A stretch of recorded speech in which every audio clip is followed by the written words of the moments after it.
Nah, sebelumnya kita kan sudah membuat jurnal umum. Nah, mungkin di akhir bulan itu adalah ada penyesuaian. Nah, seperti ini. Jadi kita harus membuat jurnal penyesuaian. Jurnal penyesuaian itu tulis tanggal 30 karena penyesuaian itu terjadi di akhir bulan, pasti di akhir bulan. Nah, tulisan tanggal pasti di akhir bulan dan peralatan disusulkan sebesar 10% dari harga yang diperoleh. Kita tulis akunnya. Nah, dan kita di sini menuliskan 305 ribu. Kenapa? Karena kita lihat dulu dari peralatannya. Peralatannya sebesar 3.050.000. Nah, 3.050.000 dikali 10%. Berapa ini? 305. Jadi kita menulis di sini 305. Dan kita tulis keterangannya. Nah, penyusutan peralatan sebesar 10%. Nah, di tanggal 2 terdapat pendapatan yang masih ditagih sebesar 200.000. Kita tulis tanggal, kita akun, pacuannya, kita tetap menggunakan rumus yang di jurnal umum ini sama aja. Dan kita menuliskan nominalnya sebesar 200.000 dan keterangan. Jadi kita tulis tanggal lagi. Oh, di tanggal 3 terdapat gaji yang masih harus dibayarkan sebesar 1 juta. Tulis tanggal dan kita maupun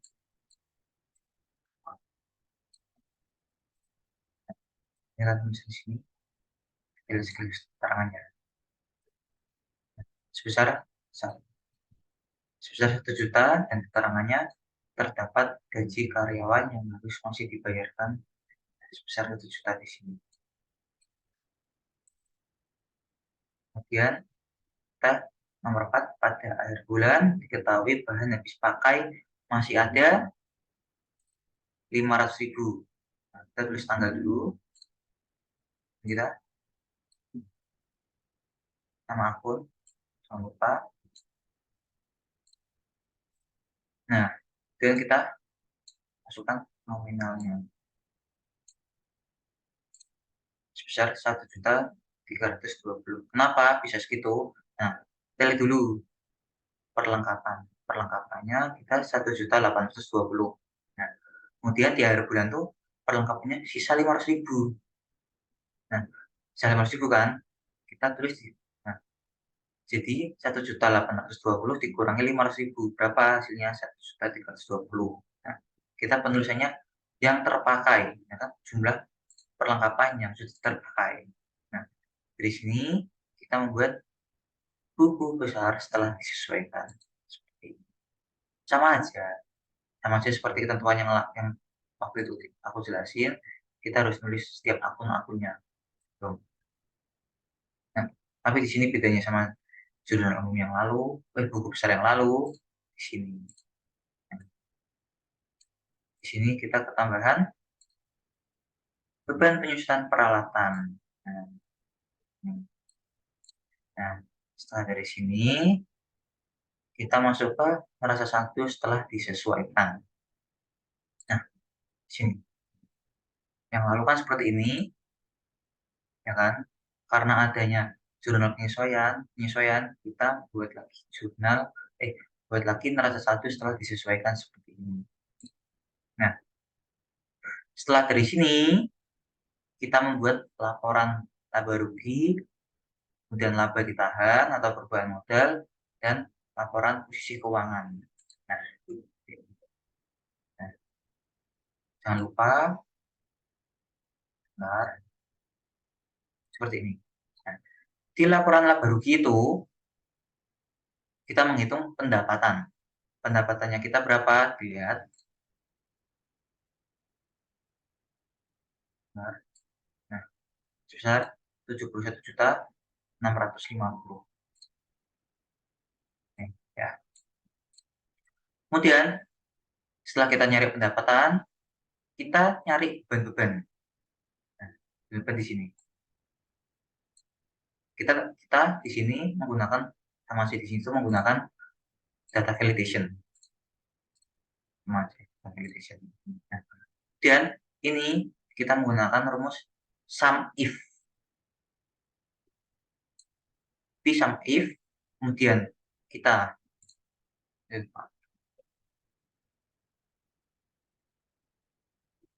sum if, ya kan? Sum if, kemudian kita, kalau aku menggunakan, nah akun di sini, gabungan akun. Nah, kemudian kita pencet yang sebelah sini, ya, kan jurnal. Nah, lembar 3C4, lembar 3C4 kan ini. Nah, dan kita masuk lagi ke bagian jurnal lagi, bagian sebelah sini. Kita pencet kreditnya, kita blok kreditnya. Nah, kemudian tutup kurung, dikurangi. Nah, kita tinggal copy aja sini di sini. Tinggal copy, set, copy ke sini. Nah, kita rubah aja di sininya. Di sini jadi G. Di sini H sama H. Kan nggak boleh sama. Nah, jangan lupa di string ya. Kasih dolar, lambang dolar. Supaya itu tidak error. Dan di sini sudah ketemu pendapatannya sebesar 71.650.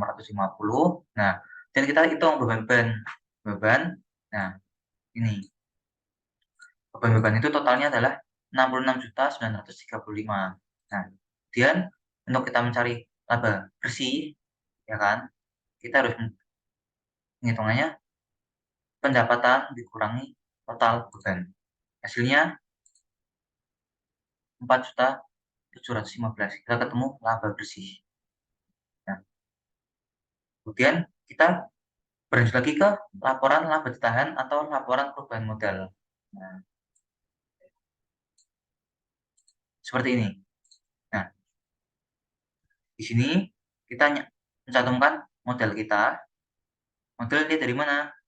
Dari sini. 24.371. Dan kita harus mencari investasi. Nah, karena di sini di tahun lalu nggak ada investasi, jadi kita kosongkan saja. Dan kita menuliskan laba bersih. Nah, laba bersih diambil dari mana? Laba bersih diambil dari sini. Gitu. Diambil. Kita masukkan sebelah sini. Nah, dan kita priv. Priv itu kan adalah pengurangan kan. Kita harus apa tuh? Ambil uang perusahaan.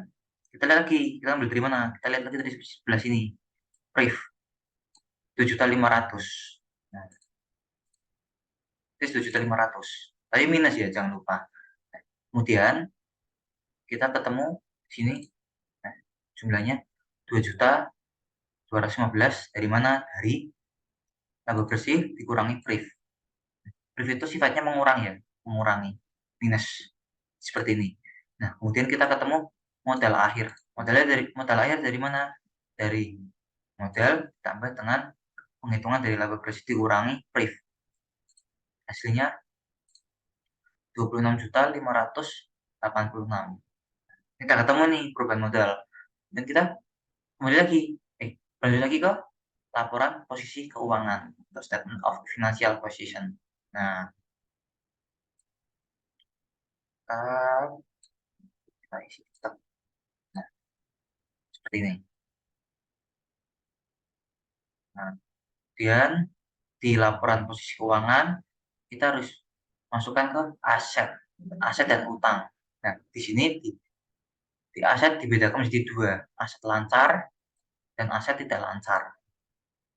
Nah, aset lancar itu seperti apa aja? Itu ada cash, ada piutang, atau perlengkapan. Nah, kita aslinya sama saja tetap menggunakan data validation. Di sini sama saja tetap menggunakan sum if yang tadi, seperti di sebelah sini. Sebelah sini, semuanya diganti-ganti saja. Terangannya di sebelah sini.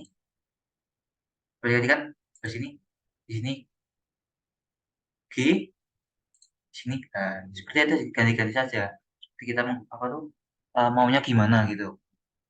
Nah, seperti cash dan piutang, cash piutang perlengkapan sebesar ini dari mana? Kita kan lihat dari sini. Nah,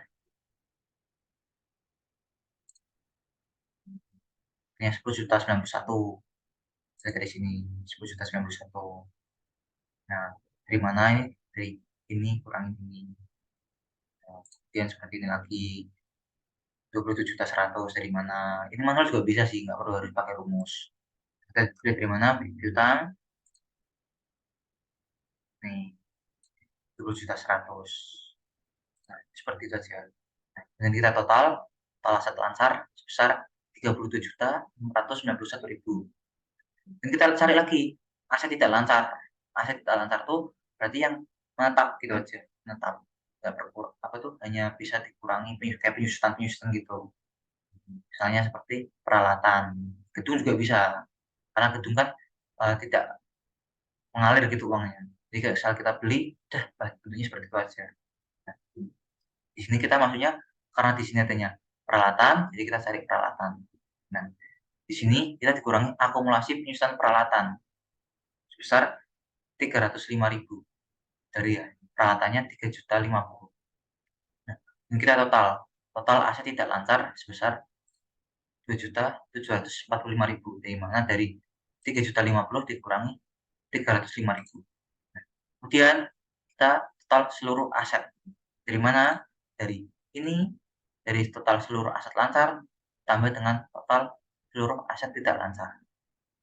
Hasilnya segini, dari 32.691.000 ditambah 2.745.000. Hasilnya 35.436. Nah, dan kita kan dari laporan posisi keuangan kita harus cari aset dan utang. Di sini tentang utang kita harus cari utang lancar. Utang lancar itu ada apa aja? Ada utang gaji, ada pendapatan diterima di muka. Nah, sama aja kita tetap menggunakan data validation. Manual juga bisa. Nah, setelah ketemu seperti ini, kita jumlah total utang lancar sebesar 8.850. Nah, di sini kenapa utang tidak lancar ini tidak ada? Karena memang tidak ada di sini. Dan di sebelum-sebelumnya memang juga tidak ada yang bisa kita masukkan ke utang tidak lancar. Utang tidak lancar itu seperti bank gitu, utang bank dan lain-lain yang jangka waktunya itu lama. Kalau misalnya utang lancar itu kan jangka waktunya kurang dari 1 tahun. Nah, kalau utang tidak lancar itu jangka waktunya itu lebih dari 1 tahun. Nah, jadi kita total seluruh utang dari utang lancar ditambah dengan utang tidak lancar. Total seluruh utang adalah sebesar 8.850. Nah, kemudian jangan lupa di bagian utang ini kita harus sertakan modal. Model kita ambil dari mana? Model bukan ambil dari sini. Udah nggak dari sini lagi model kita mengambil. Kita model ambil dari sini. Kenapa? Karena udah ada laporan perubahan model yang punya kita itu. Nah, sebesar 26.586.000 rupiah. Ini sama kan? Karena kita sudah melakukan perubahan model, jadi ganti. Jadi tidak ambil dari sebelah sini lagi. Nah, model sebesar segini. Kemudian kita ambil di total lagi total seluruh utang dan modal. Total seluruh utang itu kan sebesar 8.850.000 tambah dengan modalnya 26.586.000, ketemu hasilnya 35.436.000 rupiah. Nah, di sini di laporan posisi keuangan di total seluruh aset dengan total seluruh utang dan modal itu kita harus balance. Ya. Kalau misal tidak balance, itu berarti ada kesalahan yang kita lakukan di sebelah sini maupun sebelah sini. Ya. Dan juga bisa kesalahan di mana? Sebelah sini. Kita masuknya sebelah sini juga. Makanya misalnya masukan akun cash, akun piutang, akun perlengkapan, jumlah-jumlah itu mungkin salah, jadi menyebabkan ini nggak balance di total seluruh aset dan total seluruh utang dan modal. Itu harus balance. Kalau misalnya nggak balance, berarti ada kesalahan. Sekian, terima kasih.